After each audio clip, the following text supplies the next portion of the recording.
You are listening to KC Sports Network, the #1 podcast network for today's Kansas City sports fans. With former players from your favorite teams, informed perspectives, and former insiders, this is the place for you. KC Sports Network is proudly presented by Emprise Bank, your partner in possible. Well, welcome into another Three-Ball Pod. I am John Kurtz, joined as I am always by Derek Young of K-State Online, Cole Manbeck, former beat writer for the Manhattan Mercury. It is basketball football off-season pod, rather. We are in bowl season, I suppose, but really we're going to talk a lot today about a new pickup that K-State got in the transfer portal that is a monster edition. Some looming decisions for guys like Deuce Vaughn, Cooper Beebe. Who is coming back? Who isn't? What are K-State's other needs in the portal? And we will get to some basketball as well as the Cats absolutely blitzed Incarnate Word. Take that, Incarnate Word. Huh? Thought you were going to come in and win? Just got a 98 burger laid on you. How about that? It was fun to watch that yesterday. And now big game coming up with Nebraska. So we're going to get to all that here on the pod today, which, of course, is brought to you by Holiday Distillery. Make sure that you're checking out Ben Holiday Bottled and Bond Bourbon. Make sure that you're checking out 360 Vodka. We appreciate all of you guys because we got word from some spots that you're requesting. You're requesting the Ben Holiday Bottled and Bond Bourbon. So this is working. We appreciate it. Tell them, if you go request that somewhere, tell them Three Moss sent you. All right? We appreciate it, and get stocked up for whatever it is that you're going to be celebrating this weekend. Okay, Keagan Johnson is where we're going to start today because that is the newest wide receiver for the Kansas State Wildcats. You need to learn that name. He is a very talented player, 4-star prospect, had a great freshman season at Iowa, had a lot of injuries this year, and obviously the Iowa offense was just not something that I think anybody was itching to come back to. There were a lot of issues there, so did not produce much this year, but K-State had major competition here. Canceled a visit to Notre Dame because Thad Ward locked it down for the Wildcats. Based on what DY has been able to tell us, and he'll expand on that, I'm sure, in just a second. But Texas A&M, Nebraska, a lot of big-time players were after this kid. Will Howard now has a Malik Knowles replacement as wide receiver 1, it would appear, DY. Yeah, Keagan Johnson, a heck of a pickup. I know a lot of people hear, Iowa receiver, and they probably panic a little bit, kind of go into a ball because that's not exactly the most explosive offense in the world. And I know it's not an apples to apples comparison, but a guy that I kind of like to reference is Charlie Jones, the receiver for Iowa that transferred to Purdue. I think he had something like 21 catches at Iowa before he left for West Lafayette. And then this year, I don't have the numbers right in front of me, but I think he had 120, 130 catches, 1,300 yards, 12 touchdowns. So a guy that really took off after leaving that Hawkeye offense. I'm not here to just throw daggers at the Iowa offense, but I am. Nepotism. What is Brian Ferentz still doing there? Kirk Ferentz is coaching like it's 1974. Like how? But Iowa, keep him employed. All right, I'll shut up. Yeah, but I would just say that you just got to take the numbers when you're looking at guys that come from that offense in perspective. And I think Keagan Johnson is a good example of that. He actually had a really good true freshman year at Iowa, right? Let's face it is Kirk Ferentz's program. If you're playing as a true freshman, you're doing something right. You're handling your business probably the exact way you should be doing off the field, and you're a threat when you're on the field. So I think that's a first good sign. And he almost got Big Ten Freshman of the Year that year with the Hawkeyes. Omaha native that picked Iowa over Kansas State and Nebraska originally. He almost got Big Ten Freshman of the Year. The only reason why he didn't, a guy named C.J. Stroud at Ohio State. It's tough to do it when he's throwing for the Buckeyes. So just a heck of a pickup, like you said. Great recruiting win. Aside from just the raw talent and skill set that you're going to have on the outside when you have them on the field, it's just the who you're kind of going up with on recruiting on a normal basis right now has to be very reassuring if you're a Kansas State fan. We talk about how they're trying to hold off Oklahoma for Jordan Allen, everyone that they beat, for Avery Johnson, for Andre Davis, for Will Ancio, for Will Lee just recently, the junior college cornerback at Iowa Western, and for Keagan Johnson. You get him to cancel his Notre Dame visit, to cancel his Texas A&M visit. Texas A&M is kind of like Iowa, not a very flattering offense to speak of right now, but they have more NIL than probably any other program in the country, and they paid for a bunch of losses this year, obviously. But obviously, when you still beat Texas A&M on the recruiting trail, you still feel accomplished, and I think Kansas State definitely does at this point. Yeah, it's a huge win. It's a huge win on the recruiting field. We knew K-State was going to need to get a veteran receiver to come in when they're going to lose, in all likelihood, Phillip Brooks and Malik Knowles and Cade Warner. So losing your top 3 pass catchers, you got to find an experienced weapon in the receiving game. And obviously, this is a much more attractive offense for a guy like Keagan Johnson now than probably when K-State was recruiting him 2 years ago. out of high school with what they put on display with Will Howard in this passing game and how balanced they've been. So I think that played a huge part, obviously, as well. But to get him to cancel a visit to Notre Dame is just huge. Thad Ward continues to impress. I think right, D, he got Andre Davis to cancel a couple of official visits on his end back before he made his decision, committed to K-State too. So, and Andre Davis was another recruiting win where I think no one really felt it was leaning in K-State's direction. Correct me if I'm wrong. And then Thad Ward really tilted the things in K-State's favor quickly. So he's done a heck of a job at the wide receiver position. And I mean, just look at the on the field results from the receivers as well. Malik Knowles has far and away his best year this year with Thad Ward in his first year as a receivers coach. Cade Warner has the best year of his 5-year career by far. Now, that's a credit to those guys too, but the receiver room has been really good for K-State this year. And Keagan Johnson, when I watch his highlights, I think that's a guy that can play on Sundays at some point. And so I think it's a big-time recruiting win in the portal. A lot of credit to go around. You mentioned Thad Ward. I think he locked it down during the in-home visit on Thursday night when he was up. I imagine he was in Omaha. I don't think it was Iowa City when he met with Keagan Johnson and his family. So, massive credit to Thad Ward. Also, Colin Klein just for the offense that they are kind of deploying and incorporating. For Will Howard kind of taking off, I think that made it quite attractive. So there's a lot of credit to go around. Thad Ward definitely deserves it, but I think Colin Klein and Will Howard certainly played a role as well. Well, I mean, just take inventory of where things were at a year ago and where they're at right now. I mean, you were able to go sway one of the top wide receiver options in the portal a year removed from – I mean, we were sitting here thinking about the Texas game a year ago and how bad that offense looked and what is going to happen. And, even if it was going to be Colin Klein as the offensive coordinator, like this is a totally unproven guy. Where are we at? Nobody believed in Will Howard. Still didn't know that Adrian Martinez was coming in at quarterback. I mean, just all the things that have happened and coalesced to the point where they're going and clobbering Notre Dame on the recruiting trail to go get this guy. And, it's not just that, all the momentum that they have, everything you guys outlined, the class, how competitive they are in beating schools right now and using this momentum seemingly of the Big 12 championship a little bit to help them out. I mean, it's incredible. It's incredible how much they really have this thing rolling. And I can think back to all the times, DY, we were talking about like the 2020 class, like, oh, it just, it's going to take a couple of wins and them doing some things on the field to really get the ball rolling. But eventually, you can kind of see it if you squint. And now we're here. I mean, we're here realizing the fruits of that labor with a lot of moves that have taken us here. I mean, getting rid of Courtney Messingham, making Colin the offensive coordinator, hiring Thad Ward, going back to hiring Drew Carroll, like just all these moves that Kleiman has made progressively here that have paid huge, huge dividends. That, and I know that most of it's been relegated to the defensive side of the ball, but they're starting to get to a point, and I know there's other programs out there that can certainly do the same, but they can really sell transfers on what they're able to do with them. I think that's going to become a selling point. Now, is it going to be such a huge gap where it becomes a decisive factor? I don't know, because I think everyone in the country, at least in another year, is probably going to have a couple examples they can point to from the transfer portal and say, look how great that guy was. I mean, even Oklahoma State probably will in a year or two. So I don't know how much of a decisive factor it is, but it's certainly nice not to have it work against you. Well, how would you describe Keagan Johnson as a player? Like, for those who have not seen him, how does he profile? Is there a good comp for him? I mean, I don't know about a comp just because the sample size has been a little small, and he played a full season his true freshman year, but that was 2 years ago. He played 2 games this year. That's it, because of various injuries that aren't considered serious. I think he's healthy right now. So, but he's fast. I think he ran a 4.39, 4.40 at Iowa. So that's a fast receiver. He's 6'1", 185. So size-wise, he's probably – him and RJ Garcia are probably going to look pretty similar, I would imagine. Although I think it's probably just a difference in a year, right? Having another year in a strength and conditioning program. But just when you watch the two, like I've seen RJ Garcia close up. I haven't really seen Keagan Johnson close up, but I have seen him on TV and in pictures, of what he did his true freshman season. He's a lot thicker than RJ Garcia, though, too. He's really put together. So, is K-State going to be missing the guy that can kind of go up and get it? I guess they didn't. Cade Warner, Malik Knowles did some of that. They didn't look the most physically imposing, at least Cade, all the time in doing that. Do they have somebody that can just go up and get it? I guess is really the question.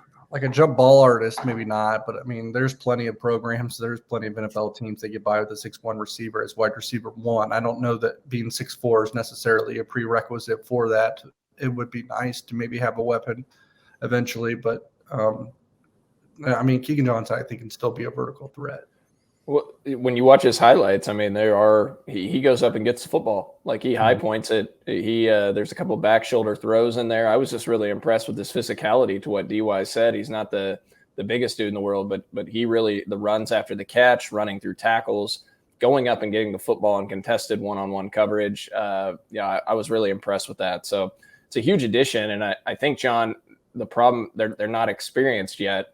But from a incoming freshman wide receiver class that K-State's landed, Andre Davis, 6'4", potentially Trey Spivey, who's almost 6'4". We'll see what his decision is on signing day, but K-State, it sounds like, according to DY, sits in a pretty favorable position for Spivey. So, you're talking about 2 6'4" receivers, and then Wesley Watson, who's 6'2". So they got some big dudes coming in, and I don't know if any of them will be necessarily ready to contribute, which probably leads into the next question. Should K-State take one more transfer receiver? I think they should. It sounds like DY, they're probably not going to do that, though.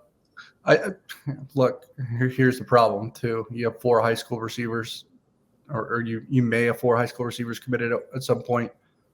Convincing them. I mean, and I realize that there's a big gap in age there, bro. Not necessarily. Keagan Johnson has 3 years of eligibility remaining.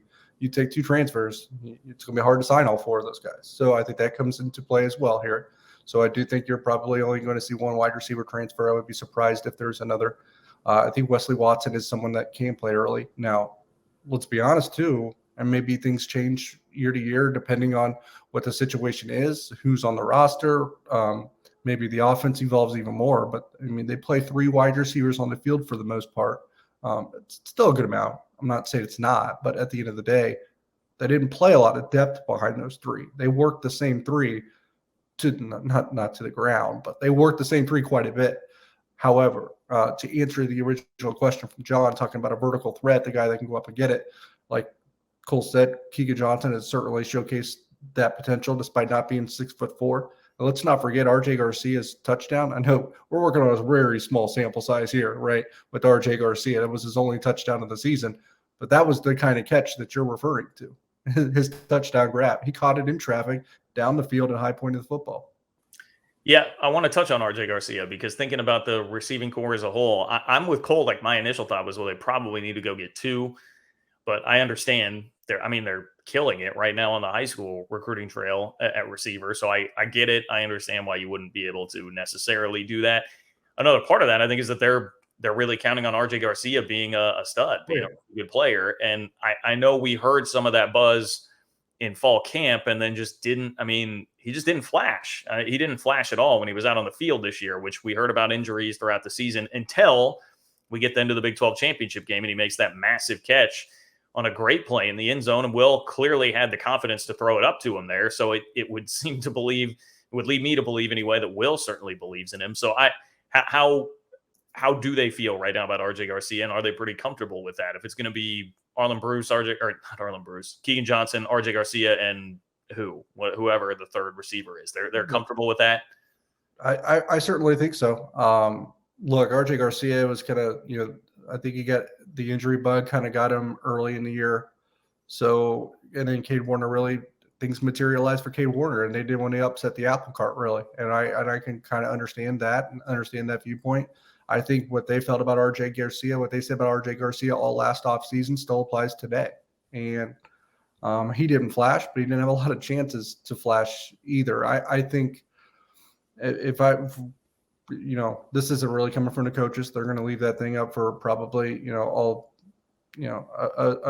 a position battle, right? They want competition and guys to fight, battle each other and make each other better throughout the spring. But my thought process going into the spring will be that Keagan Johnson and RJ Garcia are 2 of the 3, and the other one's a battle. Now, who are we talking about with the other one? That remains to be seen. I think, starting to hear whispers that things are turning around for Jaden Jackson, who's the transfer they added last year from Ole Miss.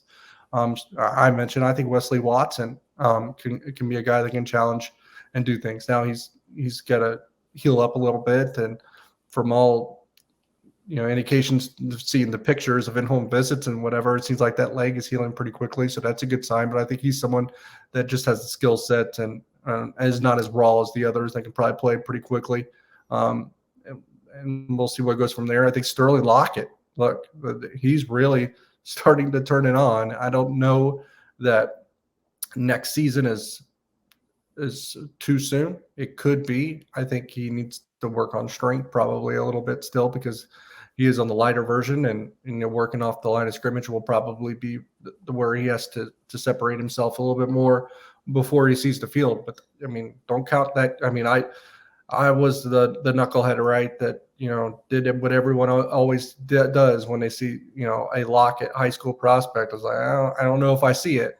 And then here we are, a year or two later, and I'm already telling you that Sterling Lockett's going to make me look really stupid, because he's going to play a lot of football at Kansas State.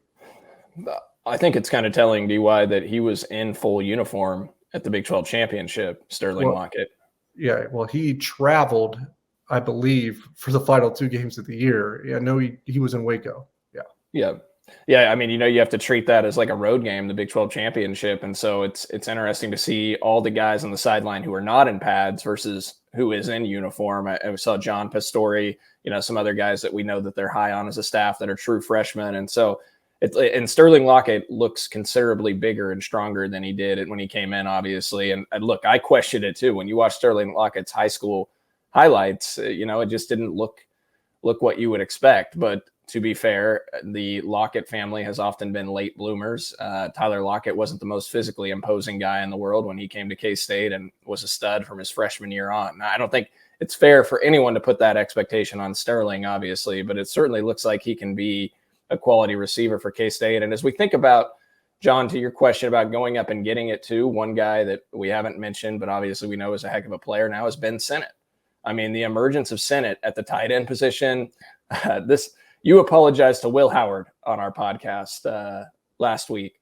I need to apologize to Ben Sinnott in person. We need to have Ben on, because I've my Tulane rant when I bitched about him being split out wide at wide receiver. What the heck are they doing? That doesn't make any sense. He looks like Gronkowski out there, the way he splits out and makes catches and goes up and gets the ball. So, I definitely owe Ben an apology. He's a heck of a weapon, and he's only going to get better heading into his junior year next year. So that's another big-time weapon that Will Howard will have at his disposal as that relationship builds. He owes me a thank you card. I've been on the Ben Sinnott train for a couple of years, so just throwing that out. DY has said in text for over a year that they think Ben Sinnott is an NFL player. This was heading into last season, 2021. So DY was completely right on about that. And DY, I don't want to brag, but I think you and me were both exchanging texts about Felix being an NFL player 2 years ago. So before he'd even added on that weight. So yeah, that's funny. That was kind of the word on Felix when they signed him, which was weird because he was like 2 days from being just a college student that never played college football. Yeah. And I mean, if you look at the picture of him, I saw whoever it was that tweeted out the before and after picture of him at the Big 12 championship game. And then when he was on his visit, I mean, he looks tiny. So yeah, that was a Connor Riley identification. He's got a few of those. He did that with Taylor Portier. Connor Riley really finds the gems in Kansas City. Yeah, well, it's good stuff, and everything seems to be coming up Cats right now. So where do they turn elsewhere in the portal now? We know that there are going to be a lot of needs. I mean, you're looking like what, the defensive line, probably need another linebacker. You're going to need some help in the secondary. Obviously, I'm gravitating towards defense here with most of this now that we established the second wide receiver transfer is unlikely. And then running back, maybe you're still waiting on a Deuce Vaughn decision for sure to go down that road. But where do you think they're headed next in the portal? Yeah, it'll depend on what Deuce does, obviously. But obviously running back is more than possible at this point that they'll look. And I'm combining the two here because for what they are trying to fulfill with some of these holes, these guys will probably overlap. It's junior college. Some of these guys will be junior college guys too. Because I think like a linebacker, like you said, they need to go that route. But I think they really like what a JUCO they have, a JUCO that they're chasing in Hutchinson, community college linebacker, Terry Kurtz.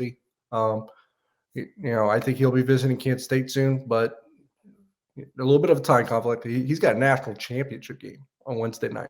That's the interesting thing. So Hutchinson, I think, plays Iowa Western.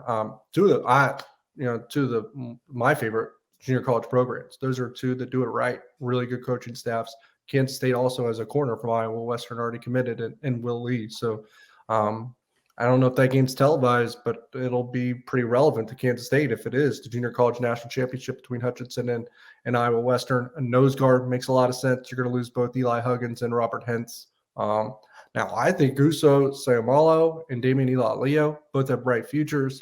I don't think either one is in a hurry to leave. I think they're both staying. So one more, and I think those are the three you want to rock with next year, and I think they feel pretty good about that. Maybe you look. Is Uso real quick? Is Uso? I don't know the injury situation with him. I don't know what that is at this point. So that could obviously weigh and dictate a direction too. Defensive end, maybe. I think they look. Here's the thing: if I know that there's the potential that Felix and DK Uzama goes to the NFL, and I think everyone would be quite understanding if he declares early and does that, right? Then they'll probably want some more depth or another guy there, right? There's Brendan Mott, there's Nate Matlack.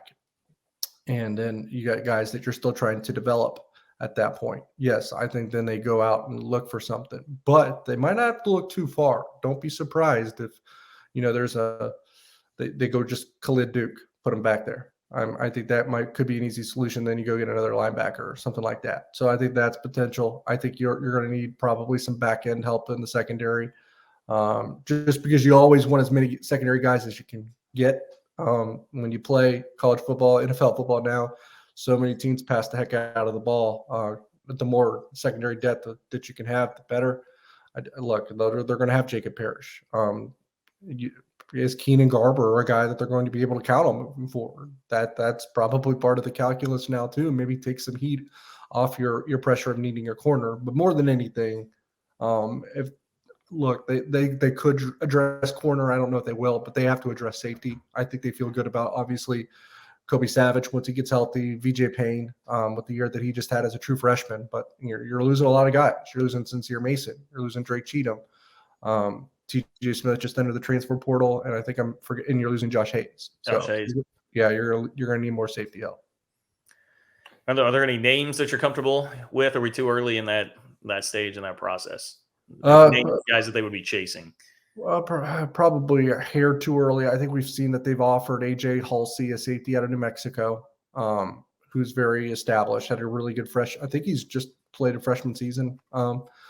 So he's pretty established out there. I think Donovan McMillan, a safety from Florida, announced that he had been offered by Kansas State. Now those two are getting offers from a lot of guys or a lot of teams. So that those will be quite the fight. I mean, I think Kansas State's talked a little bit about Jaden Gold, a safety out of Nebraska. He's in the transfer portal. I don't know that he's played. I think he just redshirted. He's a really young guy. So it'll be interesting if that ever develops too. So it is a little bit early. And here's something I'm going to write, here in the next few days. Part of the problem, and I'm sure we'll get into this a little bit, and it's a good problem to have. It's not even a problem, is that Kansas State's only had 4 guys enter the transfer portal. Now, more could obviously end up going into the transfer portal. Maybe they're just, want to stay for the Sugar Bowl and then figure out what they're going to do afterwards. Because it's a pretty fun trip to be part of. But they also have some super seniors that are very interested in returning and will return. Unlike most programs right now, Kansas State's a spot where their seniors really seem like they want to stay for an extra year, a good amount of them. And there's not a whole lot of guys itching to leave and to jump into the transfer portal. So unlike everyone else, or at least 98% of programs right now, Kansas State almost has a numbers crunch.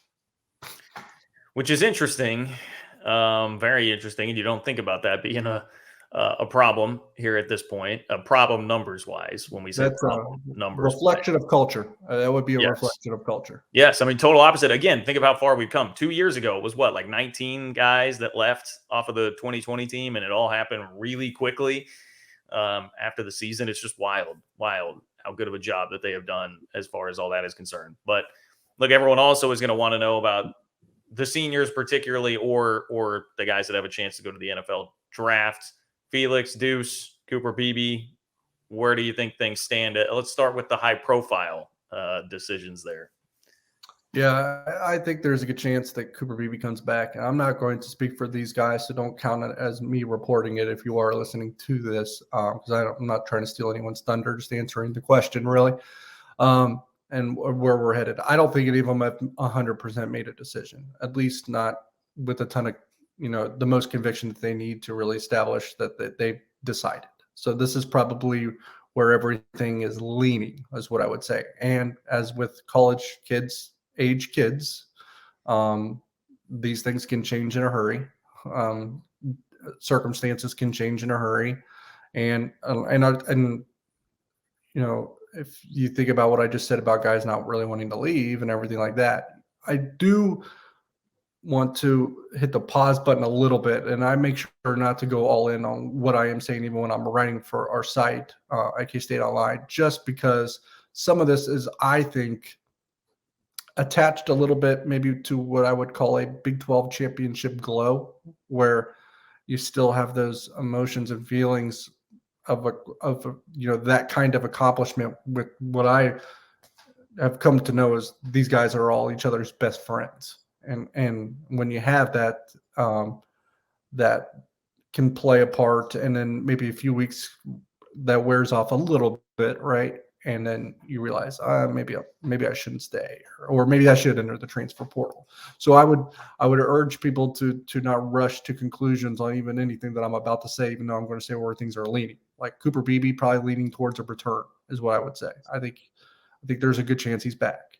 I think there's a good chance that a lot of the offensive line is back. So that's interesting, right? Because they have a good offensive line, and there's a chance. Is that an ideal thing? Oh, Yeah. Because continuity and chemistry and cohesion is probably the number one factor in a good offensive line. So I think that would be a great thing. And I don't think anyone's rushing to leave, as I said. So if you partner those two together, then you're talking about probably one of the deeper offensive lines in the country. So, yeah, it's a good I keep saying good problem to have. I don't even know if it's a problem. So Deuce and Felix, the Deuce and Felix, this one will be tougher to probably pin down. If I gun to my head, I think they're both are going to exit at some point. And the Sugar Bowl will probably be their last game in a Kansas State uniform. That would be my guess. Again, that's just a guess. There's actually more people than not that say there's potential for them to both return. But I would say my best sources on the matter would still hesitate on that. Well, I'm totally what you say about the kind of the post Big 12 championship high absolutely makes sense there. That like in the aftermath of that, people are going to be thinking like, oh, of course we'll come back and run it back. And then, you get further away from it. Maybe, if Deuce or Felix go off and have a great game in the Sugar Bowl against Alabama, that's probably going to attract a lot of attention too. And you start hearing about what your prospects are going to be and the money that can be made and all that stuff. You may just have no choice, even if you really kind of wanted to. So yeah, fair point. Cole, you have any thoughts on the looming decisions of those three or anybody else? No, I think you guys covered it pretty well. It would be nice to have a decision internally from some of them within the week. I don't know how realistic that is, DY, but Deuce, Sean Tyler, for example, a talented running back from Western Michigan that's in the portal, took an official visit to Oklahoma State over the weekend. He's a guy I think that Brian Anderson visited recently. Read between the lines, one would think that was why he was in Michigan. Yeah, right. And so, you would like to be able to tell those guys that, there's going to be a spot for you. They become a very attractive spot for a running back like that in the portal, but you don't want to have to be waiting until January because most of those guys are going to be gobbled up by then. So, it's a position where I don't feel like Deuce or someone like that's going to announce before the bowl game, hey, this will be my last game. But internally, hopefully he's communicated to the coaches, been able to make a decision by, maybe like December 19th. I don't know. When is the dead period, DY, for the portal and everything? Like in terms of being able to bring guys in for visits? That would be, I think the last thing is next weekend. Yeah. So, but it's tough, right? It's tough for everyone because the coaches, it's tough for them because like you said, they kind of need those internal answers so they know what spots to fill. But man, I also think it's a little bit unfair. And I'm not saying that Deuce and Felix think it's unfair. They handle their business as well as anyone. But just for guys that are in their shoes, because coaches need those internal answers so quickly. It's almost not fair to them. I mean, that's a decision where the declaration date is January 16th for a reason. Yeah. It's all very, I mean, it's really tricky. Like between everything you're dealing with the portal already and, kids having to kind of nudge kids and say like, hey, there's not going to be much playing time around here. Or, you're one of the legends at K-State, Deuce Vaughn, having to kind of be like, hey man, I mean, appreciate everything you did for us. 3-time All-American, won us a Big 12 championship, but like, I don't know, can you make a decision here? Lots of like awkward, and I'm sure, look, these guys are all, Deuce is as mature as anybody out there. I'm sure we're probably making it a bigger deal than perhaps it actually is. But there are a lot of awkward conversations on the topic of, like, we were talking about Deion Sanders before we hopped on here and the combo that he had with the Colorado locker room, just like the nature of some of those conversations that have to happen now at a much higher frequency than they did before is a very interesting and new element here of college football. But I mean, if there's a staff that's going to be able to handle it better than about anybody, I would trust Kleiman and Co. to do that. Yeah. I mean, I don't have any concerns, but to Cole's point, it would be nice to know and maybe they already know. Like, I'm not even saying that they don't, but you want to be able to get out in front of it, especially when you're recruiting the transfer portal, because that's not necessarily the marathon that it has been in the prior 2 years, right? I mean, it becomes a little bit of a sprint. Yeah. I mean, I feel for guys like Deuce and Felix that, they have to rush kind of in this situation because it's a hard decision for them. I mean, they love K-State. I know they're going to make the best decision for them. They have to, and they'll handle it the right way. But I hate that they do have to rush the process a little bit because maybe they want to wait and see how they play in the Sugar Bowl. So, yeah, what I will say, to probably maybe put a cap on it, and I'll even lump Cooper Beebe into this, there's not a bad decision that either three of those can make. Because if either three of them declared for the NFL, it'd be completely understandable at this point. I mean, none of those three necessarily have anything left to prove in my eyes. Yeah. Yeah, Will said it the other day. He was like, man, that guy's ready. Like, we all know. I mean, we know that those dudes are ready to be there. Okay, we are going to talk some basketball. I have something that I'm going to bring to the table. In addition to, we'll talk about Dylan Edwards also, who was a Colorado commit now. Yes, not a Notre Dame commit, not a K-State commit, but a Colorado commit. But I also I found an article that if you want to chip on your shoulder about 2023, even though things are looking pretty good right now, I'm gonna roast ESPN a little bit coming up next. All right, we're back here on Three Ma. John D.Y. Cole. Did you guys see? I tweeted this last night. We're talking about here all the weapons that Will Howard is going to have, who led the Cole, the second best offense in the country, basically in terms of efficiency numbers once he took over as the QB. Am I accurately stating that? That'd be correct in terms of points per drive. Yes. Okay. So Will Howard, who led that offense when he came in this year, now is going to have Ben Sinnott, Keagan Johnson, RJ Garcia, insert whoever else you want in there at his disposal with the offense. I think we all feel like he's going to have a pretty damn good year. There was an early Heisman contenders for 2023 article that came out from ESPN. They only listed 14 guys. So if you would have told me, hey, they only listed 14 players, Will Howard's not on it, I would be in no way really offended. I mean, like, okay, whatever. He only played like half a season last year. But if I told you there were 4 Big 12 quarterbacks on that list and Will Howard was not one of them, now we're starting to get to, here's the list. Dylan Gabriel, just like, I mean, okay, he's an Oklahoma quarterback. I think he's pretty mid, but that's fine. I understand.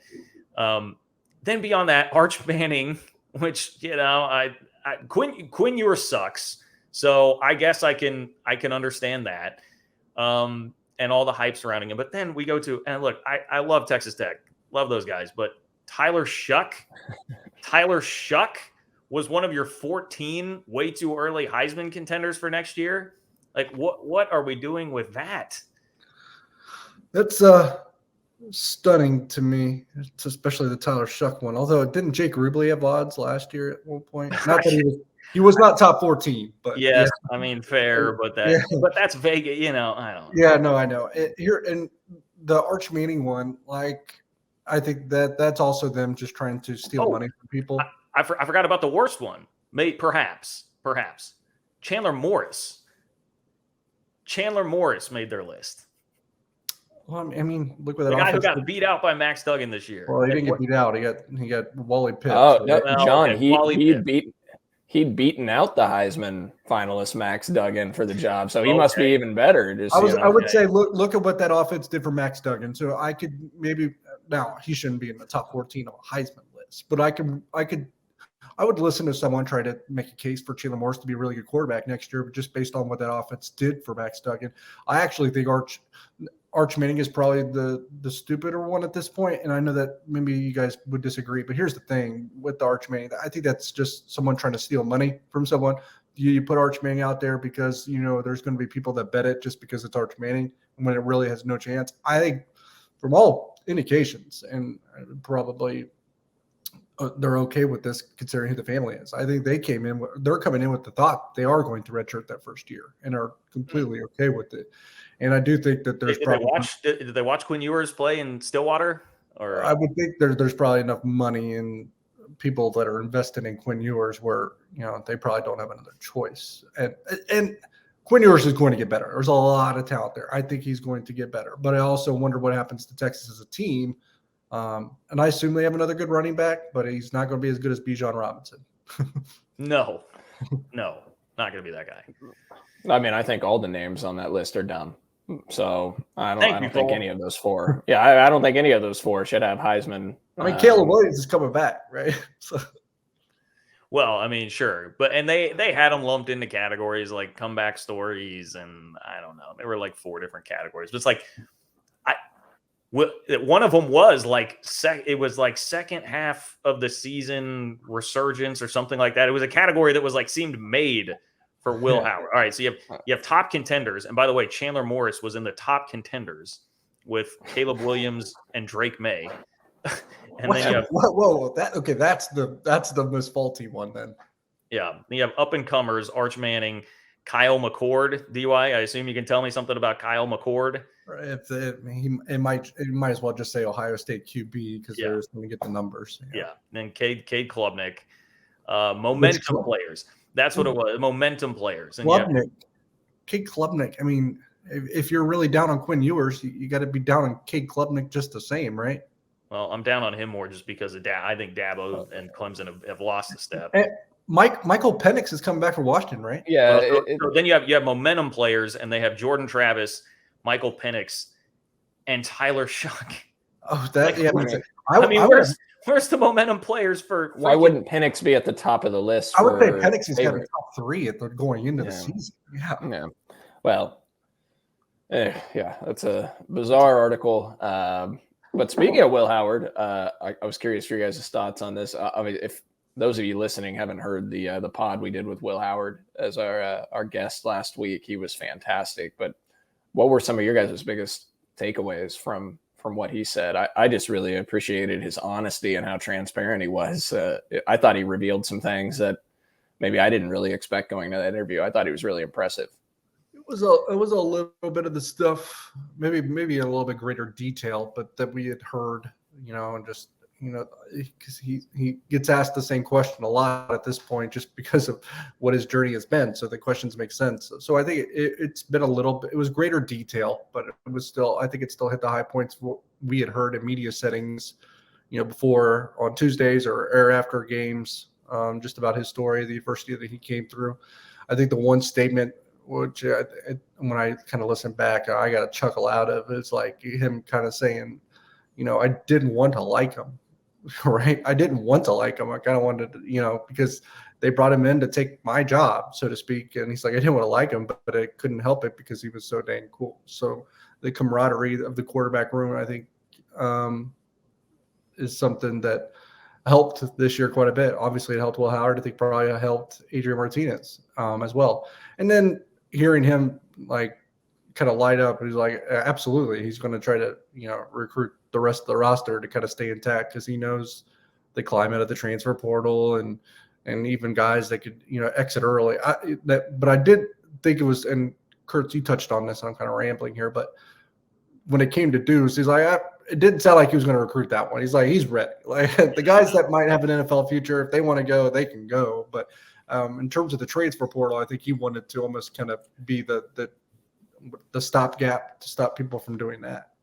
DY, you're supposed to say that for our listeners that he said things that nobody's ever heard before. So everybody listening to our podcast. There's great detail. Yeah. To be, I mean, no offense, DY, but I don't have the time to go through and like listen to the player interviews throughout the week. So like, I don't really hear those answers very often. So like for me and anybody that's not just so dedicated that and hey, go subscribe to the KSO YouTube channel.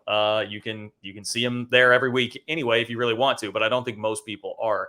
Also, I mean, just, some of the detail, I just was fascinated here, like what it's like when he approaches the line of scrimmage and what he's looking at from a defense, like just getting a little peek into his mind's eye there and talking about catching TCU and the same blitz a couple of times on third down in the Big 12 championship game. Thought that was very cool. And then, even the insight into Colin, where Colin's down after the Big 12 championship game, telling him, all right, man, this week I need you to go recruit this guy, instead of just, relaxing in the moment. I actually like that. I'm like, the coaches need that. They need to have that sort of mindset. So, I mean, my overall big take was just how much more confident he is. And I can remember, I think the last time I talked to him in an interview setting was after the Nevada game in 2021. So like he's come a long way since then. And just, you can just tell he's always been pretty well spoken and a guy that is not afraid to come up. I mean, even when he was getting blistered as a freshman, he would come and answer the bell with the media every time. I've always had a lot of respect for him for that, but you can just tell he's so much more comfortable and confident in his own skin right now, it seems like. Yeah. When he had that conversation on the field after the game with the coach saying, can we just enjoy this? We just won a Big 12 championship or whatever, talk about guys to recruit. I thought he was saying that was Coach Kleiman. Was it Klein? I said Klein. I thought he said Kleiman. You said Kleiman. Okay, my bad. I thought it was Colin. Okay, well, either way, I would believe it. I would believe it with either one, to be honest. Either way, seemingly makes sense. I'll just say, first of all, to your point about confidence, he carries himself with such swagger now. It's so obvious when he speaks. And I mean, you ask him about Alabama playing in the Sugar Bowl, and he's just like, they're on the same level as us. Like, and we're going to go out there and we can beat them. Just the way he's not intimidated in any way. You can tell by the way he plays now, the throws he makes. Some of the things that stood out, like when he talked about Colin Klein and how you can tell when your offensive coordinator has confidence in you by the way he calls plays. Look, Courtney Messingham, you look back at that Texas game last year in Austin, he didn't show any confidence in Will Howard by the way he called plays in that game. And a quarterback can feel that. And it's completely different with Colin Klein. And I think that plays a huge factor. Not only the maturity factor of another year in college for Will Howard, but just Colin Klein as a coordinator and the way that he calls game plans for Will Howard, it shows that he's got full faith in him. And that's led to also Will Howard being better on the field. I was really impressed, with some of the things he did say about reading a defense. To your question, John, that you had asked him, I really enjoyed that answer and just all the details that go into that of quickly having to process what a defense is doing when you're on the field as a quarterback. But I also thought it was revealing how frustrated he was with Adrian Martinez being brought in. Like, I don't know I'd ever heard him. And like you, John, I just hadn't heard some of these things that DY's probably heard. But I thought it was really interesting that he expressed such frustration that K-State brought Adrian in to play quarterback. It makes sense. You'd be frustrated as a competitor. But that, obviously they're friends. It's not like it was a divisive conversation there with him. But it was interesting how that relationship forged, but how he was frustrated with the fact that K-State did bring in a transfer quarterback. By the way, speaking of early opt-outs and decisions and whatnot, can someone tell Will Anderson to hurry the hell up with a decision and like Bryce Young to hurry up with a decision to just go? Why nice. Why don't we have that NFL announcement yet that they're going pro? Like Will Levis is going pro. I mean, come on, Bryce Young, what the hell are you waiting on? So, DY, you got nothing for us on that? You think we should just roll out there and play Bama at full strength? I still don't think they will, but I got nothing. I mean, technically, CJ Stroud, I mean, obviously he's going to play because he's in a semifinal against Georgia. I understand that, but maybe I guess he'll declare after. I was going to say CJ Stroud hasn't declared yet either. Josh Downs declared like 2 days ago, I think. So I think they're still coming. Okay. But when do you think they would start practice? Because that's when you probably start to get concerned if they're actually practicing. Right. Yeah. I don't give me. It was a Milroe. Was that kid's name? The backup quarterback at Alabama. Let's take our shot at him. I'll take my chances. Although if they have Milrow at quarterback, I wonder if they just go Alabama goes Kansas State offensive. Yeah, QB exactly. power. I was gonna say like the Colin Klein 2010 Texas game where they just run him 39 times or whatever. Like, yeah, He ends up with 350 yards. So hopefully not. I mean, it could be. He's an insane athlete for sure. Yeah, I was gonna say that's your type of quarterback, John, Milrow. But also, it would be all helpful if Jahmyr Gibbs also just announced that he was going pro. Their running back who transferred in this year and hops out. Maybe it's a defeatist attitude, but I just I know it's love like to win the Sugar Bowl, and I don't really care who Alabama. That brings me to this, and I know it was kind of a talking point for many, whether it be on Twitter or my message board at K-State Online. The fact that like Gene said that out loud, which I kind of, because it's a little bit of a loser statement. I get he's like, well, I hope all these Alabama players opt out or whatever, and then the Alabama AD said no comment. I don't know if you guys saw that. Yeah. But like we're all thinking it. I get that, but I wish Gene wouldn't have said that part out loud as a representative of Kansas State. That's the and there is a part of me I'm honestly a little bit conflicted about it. It's just the shielding yourself from like, all right, what if they decide they want this one last hurrah and they're so mad about the playoff, whatever, and go out and it's a little scary, but at the same time, it would be very nice to beat them actually at maybe not peak full. I don't think there's any way you get them at peak full strength, but with one or two of those guys, like the big players still around or something, it would be kind of nice. Either way, you're going to get the SEC line about it. They didn't care and all that, no matter what happens. Well, we'd get the KU line too. KU fans would be saying it doesn't count as a New Year's Six bowl win either because, apparently K-State's not Big 12 champs according to so many KU fans because TCU had a better record in the regular season. Well, yeah, but the problem with the Kansas argument is that forever it's been, BCS bowl. You still hear it. I saw it on Twitter recently, like, you guys don't have any BCS bowl wins. Like, bro, the BCS hasn't been around since 2013. That was a decade ago. Like, wait, you guys have not been paying attention to football if you're going to hold up like your flag from it just accentuates how ridiculous the claim was in the first place, that they plant their flag on the one era where they did happen to get in there, as opposed to Alliance Bowls with K-State as one, BCS Bowls that they played in, and then now New Year's Six. It's like, well, anyway, I digress. Yeah. It's a good time for a second break. Well, I would like to talk Dylan Edwards before we get into a little bit of basketball here, because that is something that, we could have done an entire pod on, and we see DY, how those posts take off on your boards and the amount of traffic that it generates. If we talk about Dylan Edwards, oh yeah, he decommitted. And then 3 days later, decommitted from Notre Dame, that is. And then 3 days later had committed to Coach Prime in Colorado after saying that it was going to be a signing day decision. So it's all been pretty par for the course, I would say. And look, to be honest, at the end of the day, that seems like based on what has seemingly been a priority for him throughout a lot of this, that seems to make sense. It seems like a match made in heaven, does it not? I mean, Coach Prime and Dylan Edwards going to Colorado. And I guess I was cautiously optimistic K-State would get back into it after he opened up from Notre Dame, but I was a little bit conflicted at this point. It's like things are going so well. We kind of already knew where Keagan Johnson was going. They're trending in the right direction in recruiting in so many ways. They've got a great class. It looks like the transfer portal is going to go well. They're getting a lot of guys returning from this. They just won a Big 12 championship. They've got a pristine culture going on right now. For all those reasons, I'm really not that bothered by, like, whatever. Just go do your thing. We'll see what happens. It'll be very fascinating to watch. But I think K-State's going to be just fine. Probably an element of Dylan Edwards fatigue. I think I had some Dylan Edwards fatigue in the spring, because just the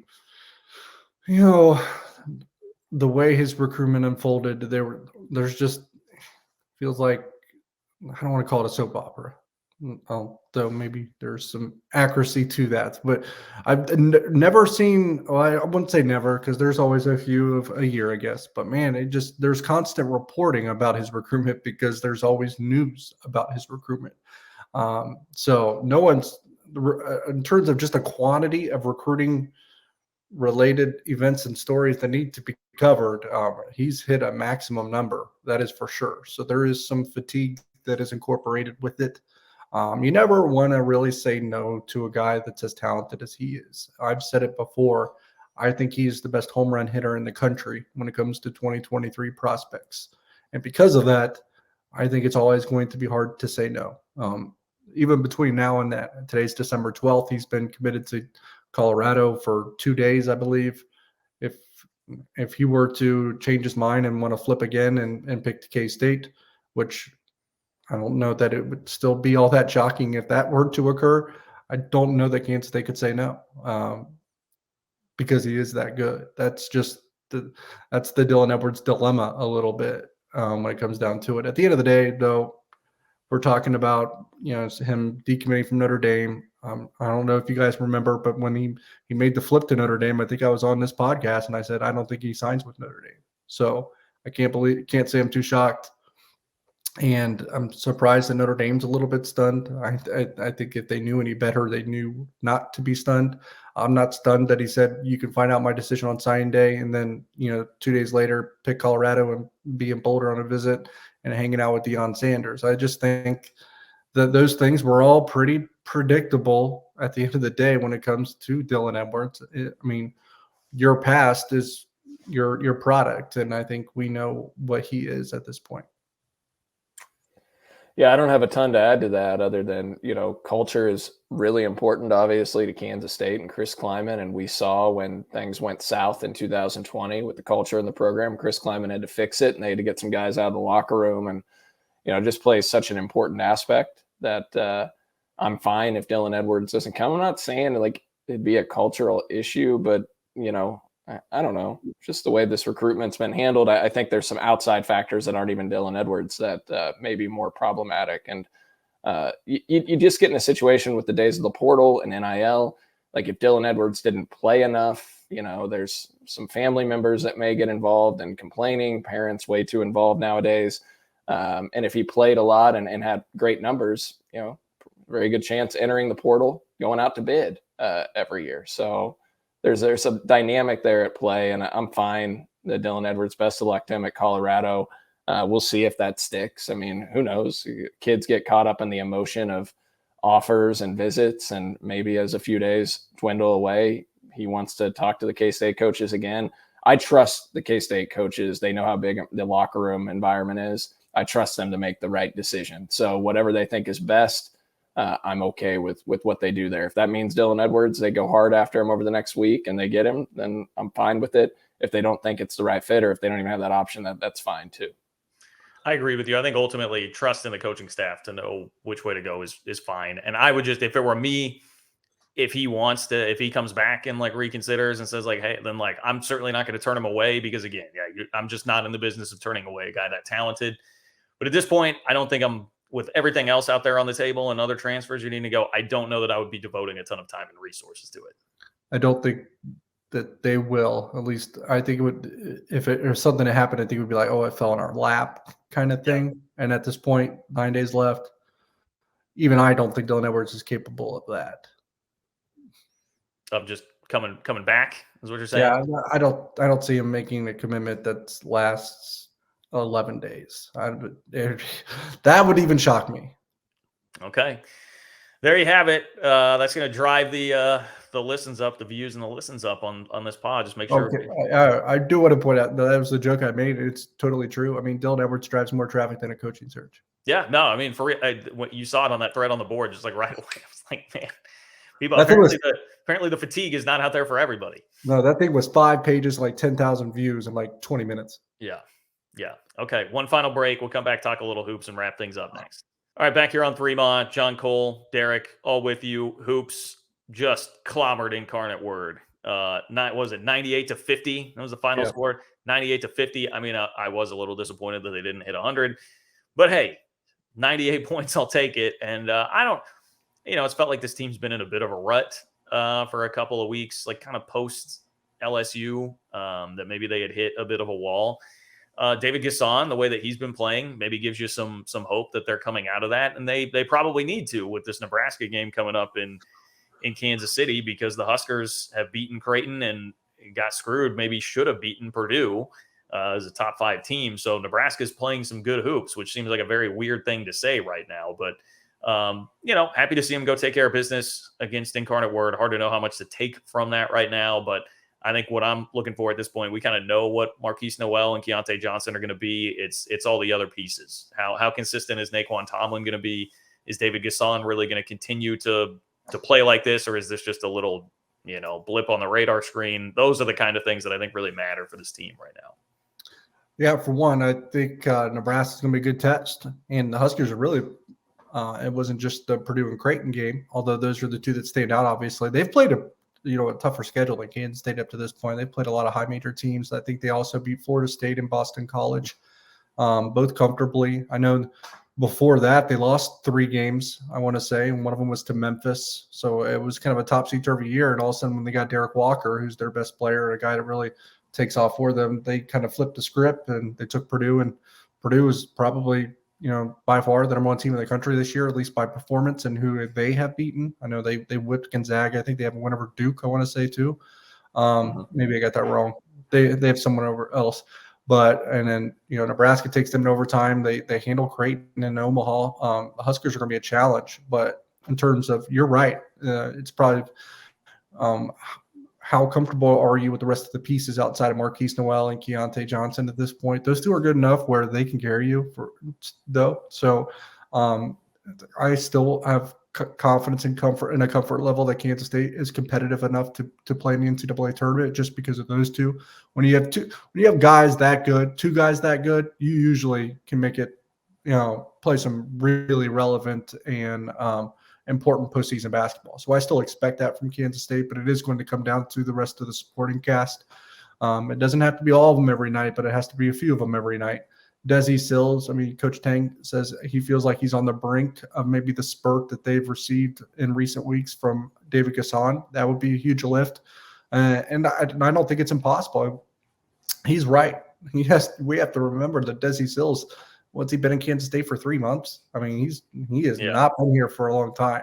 And to be quite honest, this defense comes and goes a little bit more than I would rather, I think. But he is so good as a ball handler. It's nice to have a secondary ball handler as well as he is next to Marquise Noel. And yesterday was Sunday was a good illustration of that, but it's been this way throughout the season. Desi Sills might be the best finisher of the basket on the team. He can really finish through contact, and he's really going downhill. He needs his shot to fall. Maybe that's one of the last steps for him. His shot doesn't look bad. He's not missing by a lot. A lot of it's kind of a lot of in and out kind of stuff. When he gets that to fall, he becomes a real offensive weapon. Not that he isn't already for Kansas State. So I think the David Gasson thing is real. I think when you have a guy that's playing the 5 that's that athletic, that fast, he could really rim run. Now, the 5s in the Big 12 are going to be challenging, and the guys that are more physical are probably going to give him more of a battle than someone that isn't. But it's going to be tough if he runs the floor up and down the way he has, which is better than anyone on the Kansas State roster. That it's going to be tough even for the Big 12 5s to run the floor with him and to catch him in transition. And it's going to be tough if he's sitting out there at the 3-point line with the ball in his hands and he's not a prototypical 5 because of the way he moves and how athletic he is. For them to guard him face up right there, right, one-on-one. That's why they ISO him now every now and then, because he can take a guy off the dribble, because he can dribble like he's a 2 or a 3 guard. And if you don't, and if you want to sag off of him because of that, he's now popped a couple threes the last couple weeks to make you pay if you want to sag off of him and take away his dribble drive. So all of a sudden he becomes a really tough guy to guard because the other teams are putting a 5 on to defend him. So he's really a mismatch on that side of the court. So you got to love that. When it comes to Naquan Tomlin, I know Cole thinks this as well, but probably the highest ceiling on the team, even higher than Keontae Johnson. But for those that are still thinking, oh, he just has to get better, it'll come, or getting frustrated that it hasn't come just yet. Look, I don't want to take anything away from Naquan Tomlin. I think he's a really good player. I think he's going to flash throughout the season and have really good moments throughout the season. But I also don't think you're going to see a consistent level of basketball from him until next year. Yeah, I was pulling up Naquan's game logs. I think it's going to be a bit up and down for him. And, Jerome Tang mentioned when he met with us at Media Day, right? Like, he's a junior college player. He thought it would be Big 12 play when he starts to be more consistent, which totally makes sense, especially when you consider his background of how little basketball he played, organized basketball growing up. So this is a guy that's really been playing organized basketball now for 4 years, entering his 4th year here. And he has definitely shown flashes. I think probably the hype got a little out of control with some of the dunks and everything early on, which is easy to happen. And I think Naquan could play in the NBA, but it is going to take some time. Certainly, I think he's a guy that'll be back next year and will really, really start to flourish toward the end of this year and then into next season. I was actually looking. So Naquan is playing. He's got double figures each of the last 3 games, 14, 12, 15, and rebounding. He's averaging about 7.5 rebounds over the last 3 games. Now, is that a bit of a product of the schedule too? Probably so, but I think, he's coming on a little bit. Desi Sills, to your point, DY, he just needs to get to be like a 32, 33% three-point shooter, which is right around where he was his first 3 years of college basketball. If he can do that, that'll make his dribble drive effective. Look, 32, 33% is not an insane shooting line from the perimeter, but it's just enough to be respectable from out there. Gasson really coming on. I think KSU fan mentioned he's 21 of 22 from the floor over his last 4 games, so he's missed 1 shot. That's pretty incredible when you think about it. And to your point about, first of all, Marquise Noel, he's number 2 in the country in assists per game right now, just having a hell of a season and on pace to break the single season assist record by far for K-State basketball. It'll get tougher. Yeah, he's going to shatter. What is it, 186, right, DY? 186 is the record. I don't know what he has through 10 games, but he had 74 through 9. Yeah, he had 8 yesterday, so he's up to 82. He only needs 104 to tie it. Yeah, now the competition will get better. It'll get a little harder to finish against some of the teams they're playing, but as long as everybody stays healthy, I think he'll get there. As you look at the Incarnate Word game, a fan pointed this out this morning. K-State jumped 18 spots in the NCAA net rankings, which probably shows. What? Yeah, so, it factors in, the efficiency numbers are factored in, like Ken Palm blowout type wins. So K-State went from 57 in the net, which was actually pretty good for K-State when you consider the schedule they played, to be 57th in the net, because California, I think, is the worst team in college basketball, and that's on K-State's schedule. But Louisville is. Okay, yeah, would love to see those two play. They should play each other. Yeah. So John, K-State went from 57th in the net to 39th in the net with yesterday's 48 point Take that, victory. Incarnate Word. Just beating some Incarnate Word. And I'll let Cole, I'll let you go back to your thought, but that also is like the old school, new school coaching dilemma there. Like you have an old school coach like Bruce Weber, you get up by 20, then you put in your walk-ons with like 8 minutes left and you win by 14 and you're happy with that, but your net drops and that really hurts your actually NCAA tournament resume. And I think the old school coaches are like, that just didn't cross with them. New school coaching, they don't give a crap. They're going to put it on you. K-State is now ahead of Oklahoma, Oklahoma State, TCU, Texas Tech in the net. Now, Texas Tech's 82nd in the net, and TCU's 84th. Now, the net it's got flaws, especially this early still in the year. I mean, the numbers, Oklahoma State beat Sam Houston State. Sam Houston State was ranked 7th in the net last week. Oklahoma State beat them at home by 14. Oklahoma State jumped from 73 to 48 in the net.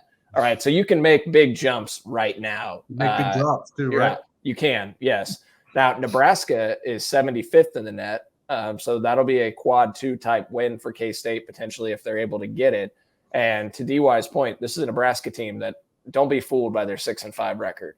They very easily could have beaten Purdue. Now, Creighton is starting to fall apart a little bit, but they were at full strength against Nebraska, and that was in Creighton, which is an impressive win.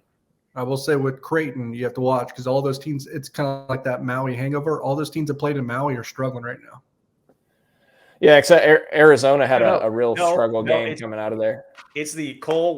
Help me out here. It was the something blues, like the Hilo Blues or something that Bruce talked about back in after they did Maui and then Long Beach. And he was referencing it like in the middle of conference play, because if it was he was talking about the jet lag from the trip to Maui and how much that took out of him. It was like 2 or 3 weeks later when he brought it up that we're still recovering. No. Cole, I'm telling you. Dead middle of February, we were still hearing about the Hilo Blues because that season was just such a disaster. Anyway. Yeah. Well, it's a Nebraska team that in Kansas City, it'll be the best crowd K-State's played in front of. Just looking at the tickets online, the secondary market, like it's an expensive ticket right now. I should have bought earlier because I don't have tickets currently. But Sam Griesel's a nice player for them. He's a big, tall point guard, and then CJ Wilcher and Derek Walker. Derek Walker missed the first few games. Their record would be better if they had him. To DY's point, he's probably their best player. He's a double-double type guy. And I have to tell you guys, I didn't text you about it yesterday, but so Brody's mind was blown about getting to 100 points. Like, he thought only NBA teams could do that. And so when we got close, he wanted it so bad that I had to console him. He was literally crying when K-State didn't get 100. Tears running down his face. We had to have a talk. We had to have a talk about sportsmanship. He didn't understand why K-State held the ball on the last possession and didn't try to score. He was so upset. I'm just imagining Cole having a sportsmanship conversation with a 5 or 6 year old right now. And I'm not the best guy to be giving sportsmanship guidance. After John Kurtz releases a video of me screaming the F word on Twitter at the TCU Big 12 championship. So. After all the things that kid heard over the weekend in Arlington, to be talking about sportsmanship, that's pretty rich. Hey, Cole, I've got one question to ask you before we leave here. That is, I got you a free place to stay in New Orleans. I mean, are you coming with me to New Orleans, or are you not coming with me to New Orleans? Listen, everybody, I have procured a free place for Cole to stay, and still does not seemingly want to jump on watching K-State play Alabama in the first ever K-State Sugar Bowl and first ever K-State Alabama game. And it's in the French Quarter, couple blocks from Bourbon Street. I'll be nearby. I love how John always bring this stuff up on the air for people to listen to. We do it, yeah, because on the air is when you could apply more peer pressure. Puts the pressure on. Folks, I'm telling you, I don't want to drive 12 hours by myself. I just love that John's going to have people tweeting him now asking to stay with him as he's bragging about having a free place here. So it's about John gets a lot of favors for him. I think he's got to return the favor to some folks, some of our 3 Mile listeners. So no, I haven't decided yet. I also have seats given to me for the West Virginia game. Shout out to Don. John, our guy Don hooked me up with chairbacks for the West Virginia game. I was going to take the family that day. Yeah, well, night. I mean, it's a great point, Cole. I mean, when have we ever had the opportunity to watch K-State play West Virginia in basketball, or K-State play Bob Huggins? I'm just intriguing storyline that I've never seen before. So, it seems like a good way to pass up on K-State and Alabama. Yeah, it's just Alabama. I mean, Will Anderson may not even play. It's a good call. It's a good call. I think you're making the right choice. Have you experienced the Little Apple ball drop on New Year's? I mean, it can't compete with Bourbon Street. I mean, that would just be once in a lifetime. Sorry, Manhattan. West Virginia leads the Big 12. Second, they're 8th in the country in net right now. That's a pretty big game. Pretty big game. Right. It actually is a pretty big game, all things considered. We'll be watching it, I'm sure, after the Sugar Bowl. We will. One thing we haven't done that I kind of want to do in case Tucker listens, can we throw some shade at Elijah Drinkwitz once again? Like, I don't know why this guy does something that is like shade related every single week, but he finds a way to do it. He's holding up the violations sign, obviously geared towards Kansas because of their violations in basketball, level 5, level 1 violations, holding up the sign in the student section. When Mizzou's playing KU, obviously Missouri, their biggest home game in a while, and they still got their butts thumped, and the crowd was taken out of it two minutes into the game. But like, you're doing that also a week after you're dodging KU, right?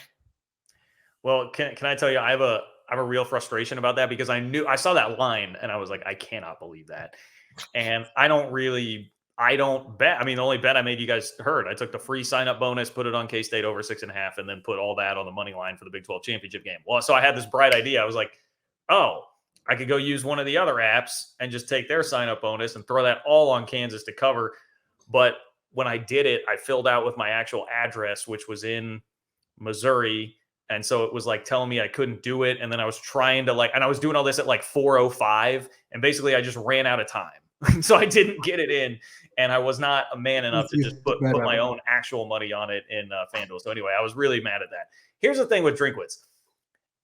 This got me, because back to back, I had to use that meme of like heartbreaking. The worst person makes a great point, because, it's Drinkwitz holding that sign. And I'm like, All right, well, heartbreaking. The worst person I know just made a great point. 5 level 1 violations. But then he throws that sign up there, and Kansas Athletics takes it and photoshops the sign to say, let's just wait until 2025 to play or whatever. And I was like, heartbreaking. The worst person I know just made a good point. So I didn't really know where to land on that. I would just say this. He is the wrong messenger, and it's like the wrong time and place for that. Like, do I think that a coach could do that? And I would laugh and be like, all right, that's funny. And like, yes, if the coach were not smoking cigars for being 6-6 and not just as mid gets at this moment, and not just coming right on the heels of your program looking like a bunch of giant scaredy cats for dodging this game. So it was like timing, place, messenger, all that was off, even if I think there's a circumstance where that could work well. Yeah, no, there is. But my thing, it's the repetitive nature of Drinkwitz putting his foot in his mouth. Dude does it like week in and week out. I've never seen a coach do it more in my life. And like you said, right after they tried to duck KU, and then because he's more worried about PR than actual wins, he goes on there and is afraid of the backlash that is coming via ducking KU, and says, oh, we'll play anyone, anywhere, anytime, and throws a picture of the Liberty Bowl. I mean, the guy is just a meme at this point. He is. Cole's got nothing for Eli Drinkwitz. Okay. No, I think Cole is the one that did the buzzing sound there. Oh, no. Cole's mic is gone. Cole can't say anything about Eli Drinkwitz here at the end. I think that's a sign that we need to get the hell out of here. But it also means that Cole thinks Eli. I think, Cole, I could read your lips. What Cole said was that Drink is a great coach. He's on the rise, and he was just rallying the students behind him, and it was a great move. I can hear him. And Drinkwitz is going to be great. I think that's what Cole said. Did my mic really go away? It did. No, it went out for a brief period, but I hear you now. You guys, nice try, guys. You're just going to try and talk. That's your go-to, like Cole's mic's out, so you make me think I can't talk. Yeah. Then you'll say something inappropriate. I'm going to store that for later on. Yeah, we can just use that sometime. Yeah, no, I bullied Eli enough. We bullied Eli enough. I don't need to take a shot at him. So, yeah. Okay. No. Well, MIZ, baby. Really impressive performance on Saturday. Shocking that the results against Lindenwood did not hold up when they played the Kansas Jayhawks. It's going to do it for us. Eli Drinkwitz could probably use some 360 vodka or some Ben Holiday bottled and bond bourbon. So hopefully someone has that. Hopefully you have that. We appreciate the support of Holiday Distillery. Thanks to Jed Marshall behind the scenes. For Derek Young and Cole Manbeck, I'm John Kurtz. Take care, and we'll talk to you soon on 3 Law.